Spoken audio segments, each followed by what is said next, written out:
সুপ্রভাত বন্ধুরা, নবরত্নের আজকের ভিডিওতে আপনাদের স্বাগত। আশা করি আপনারা সকলেই ভালো আছেন, আমিও ভালো আছি। আজ বুধবার, এখন সকালে স্কুলে যাবার জন্য নীল তৈরি হচ্ছে। আজকে স্কুলে আমি ওকে ছাড়তে যাব, তাই আমাকেও সকাল সকাল রেডি হতে হয়েছে। আমাদের এখানে ওয়েদারটা এখন বেশ ভালো, সকাল থেকেই দারুণ রোদ উঠছে। তবে আগামী কয়েকদিন আবার একটু নাকি বৃষ্টির সম্ভাবনা আছে। যাই হোক, আজকের সকালটা দেখলে কিন্তু বৃষ্টির কথা মনেই হচ্ছে না। নীলকে স্কুলে ছেড়ে দিয়ে এসে তারপর ঘরের অনেক কাজ সারতে হবে। বেশ কয়েকদিন ধরে কিছু পেন্ডিং কাজও আমার জমা হয়ে রয়েছে, সেগুলোও আজ সারবো। আজ খুব বেশি কিছু রান্না করতে হবে না, কয়েকটা রান্না আমার করাই রয়েছে, সঙ্গে শুধু একটা কিছু ননভেজ আইটেম করব, তাহলেই হয়ে যাবে। নীলকে স্কুলে নামিয়ে দিয়ে গাড়ি গ্যারেজে পার্ক করে এখন আমি চলে এসেছি আমাদের কমিউনিটির বাগানে। এখান থেকে একেবারে ঘরে ঢোকার আগে বেশ কিছু ফুল তুলে তারপরে ঘরে ঢুকবো। তারপর বাড়িতে গিয়ে প্রথমে ব্রেকফাস্ট সারবো, তারপর স্নান পুজো সেরে দুপুরের রান্নাটা করব। বললাম না, আজ তেমন রান্নার চাপ আমার নেই। আজকের এই ভিডিওটা যদি আপনাদের ভালো লাগে অবশ্যই লাইক, কমেন্ট ও শেয়ার করতে ভুলবেন না। আর এখনও যারা চ্যানেলটাকে সাবস্ক্রাইব করে নবরত্নের সঙ্গে আসতে পারেননি, তাদের কাছে অনুরোধ থাকবে চ্যানেলটাকে সাবস্ক্রাইব করে পাশে থাকা বেল আইকনটি প্রেস করে দেবার জন্য। তাহলে আমি নতুন ভিডিও যখনই আপলোড করব তার নোটিফিকেশন সবার আগে পৌঁছে যাবে আপনার কাছে। স্নান পুজো সেরে নিয়ে এবার আমি চলে এসেছি রান্নাঘরে। আজকে আমি একটা চিংড়ি ফ্রাই বানাবো, তার জন্য আমি কিছু ভেজিটেবল কেটে নিয়েছি।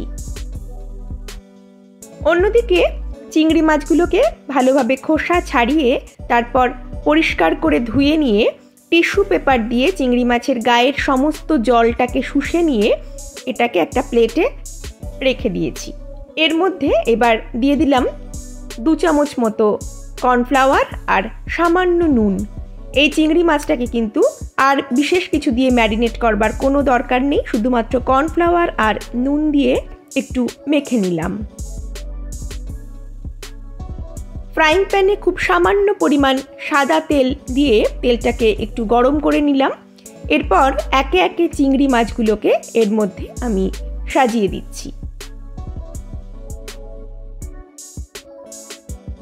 ভীষণই ইজি ও সিম্পল একটা রান্না, অথচ খেতে কিন্তু দারুণ হয়। এবং চটজলদি এই রান্নাটা আপনারা করতে পারেন। খাবার একেবারে আগে জাস্ট গরম গরম রান্নাটা করে নিয়েই তারপর খেতে বসে যেতে পারবেন। চিংড়ি মাছের 2 পিঠটাই আমার ভাজা হয়ে গেছে। এবার আমি চিংড়ি মাছটাকে ফ্রাইং প্যান থেকে তুলে নিলাম। তারপর ফ্রাইং প্যানে সামান্য পরিমাণ সাদা তেল অ্যাড করলাম। তারপর তেলটাকে একটু গরম করে নিয়ে এর মধ্যে কেটে রাখা ভেজিটেবলের টুকরোগুলো আমি দিয়ে দিলাম। প্রথমেই দিয়ে দিয়েছি রসুন কুচি, তারপর দিয়েছি পেঁয়াজ কুচি। আমি এখানে সাদা পেঁয়াজ ব্যবহার করেছি। তারপর রসুন আর পেঁয়াজটাকে সামান্য একটু তেলে নাড়াচাড়া করে একে একে এর মধ্যে দিয়ে দিয়েছি স্প্রিং অনিয়ন কুচি ও রেড ক্যাপসিকাম কুচি। তারপর সব কিছুকে আরও একবার তেলে নাড়াচাড়া করে নিয়ে এর মধ্যে অ্যাড করে দিয়েছি চিলি ফ্লেক্স, গোলমরিচের গুঁড়ো আর সামান্য নুন। তারপর মশলাটাকে আরও একবার নাড়াচাড়া করে নিয়ে এর মধ্যে ভেজে রাখা চিংড়ি মাছগুলোকে দিয়ে আরও একটু নাড়াচাড়া করে নিলেই তৈরি চিংড়ি ফ্রাই।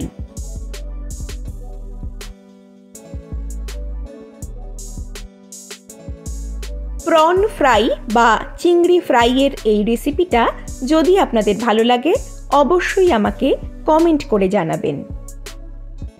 আজ তবে এখানেই শেষ করলাম। পরবর্তী ভিডিও নিয়ে ফিরে আসবো খুব তাড়াতাড়ি। আপনারা সবাই ভালো থাকবেন, সুস্থ থাকবেন ও নবরত্নের সঙ্গে থাকবেন। নমস্কার।